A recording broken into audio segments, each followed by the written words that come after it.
Namaskar to everyone. Today I want to speak about an issue that concerns every citizen. Social media has become a part of our everyday lives. It's a powerful platform to express our views, raise public issues, connect with public and people, and hold governments accountable.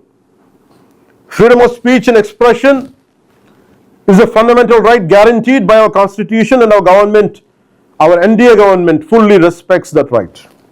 But we must also remember one important fact.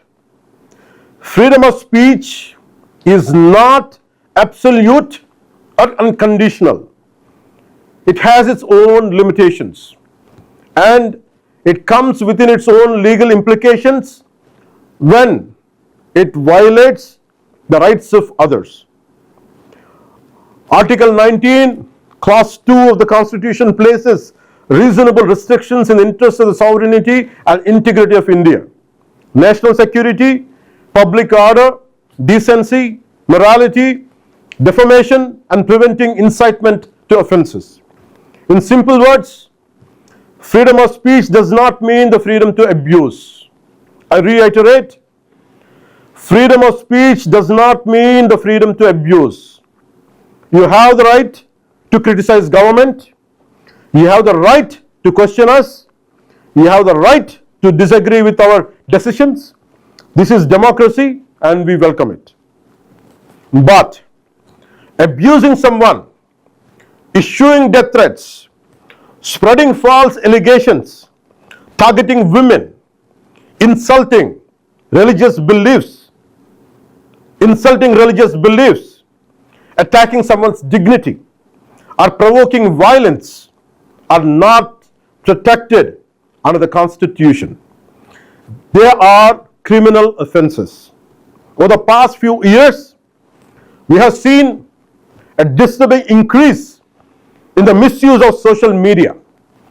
People are hiding behind fake accounts to spread filthy language, personal abuse, character assassination, false propaganda, fake allegations without evidence, morphed content, death threats, and organized harassment.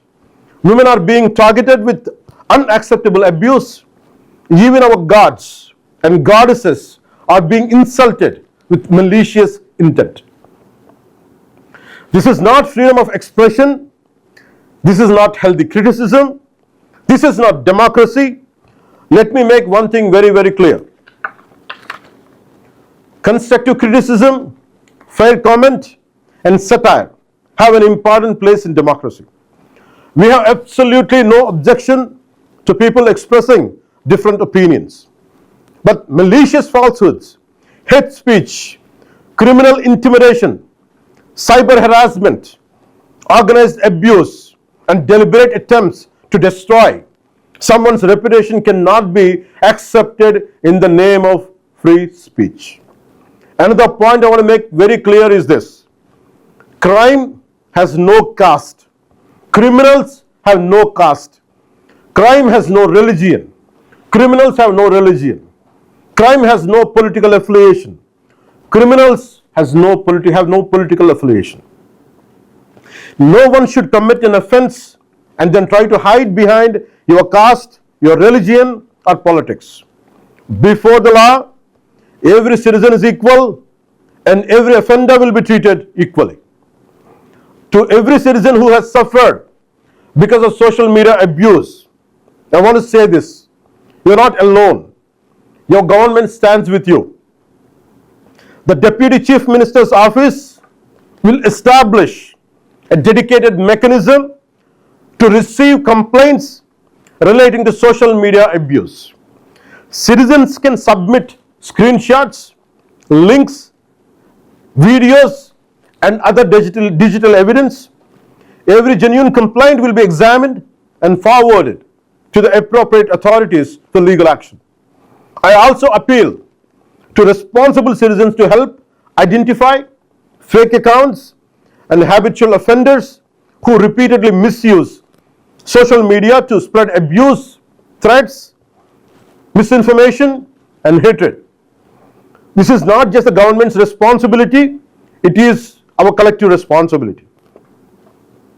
Whatever criminal offences are disclosed, strict legal action will be taken under the Bharatiya Nyaya Sanhita, BNS, the Bharatiya Nagarik Suraksha Sanhita, BNSS, the Information Technology Act 2000 and other applicable laws. Depending on the nature of the offence, legal action may include BNS section 351, criminal intimidation, including death threats and anonymous threats. BNS section 352, intentional insult intended to provoke a breach of peace. BNS section 353, false statements, rumors and electronic communications that create public mischief or incite offences. BNS section 356, defamation and damage to reputation. BNS section 79, words, gestures or acts intended to insult the modesty or dignity of a woman. BNS section 299, deliberate and malicious acts intended to outrage religious feelings. I reiterate again, BNS section 299, deliberate and malicious acts intended to outrage religious feelings.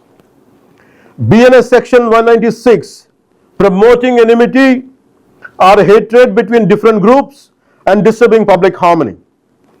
Information Technology Act section 66C and 66D, identity theft, fake accounts and online impersonation. Information Technology Act section 67, publishing or transmitting obscene material in electronic form. Where necessary, unlawful online content may also be dealt with under the provisions of section 69A of the Information Technology Act in accordance with the law. A dedicated task force will also be established to coordinate with cybercrime police and other law enforcement agencies to identify organized offenders and ensure swift action against serial and serious social media crimes. I have one request to each and everyone and each and every citizen. If you come across fake accounts, death threats, abuse against women, insults to religious beliefs, organized misinformation, or any unlawful content, do not encourage it by forwarding or by amplifying it. Preserve the evidence, screenshots, URLs, dates, and other details, and report it to the authorities. Your cooperation can help prevent many crimes. If stronger safeguards are required, further, the government is prepared to examine appropriate legislation. I'm saying it again. If the so-called laws are not enough, if stronger safeguards are required, the NDA government is prepared to examine the appropriate legislation to address the misuse of social media while fully protecting the constitutional right to freedom of speech. Finally, let me leave you with one simple message.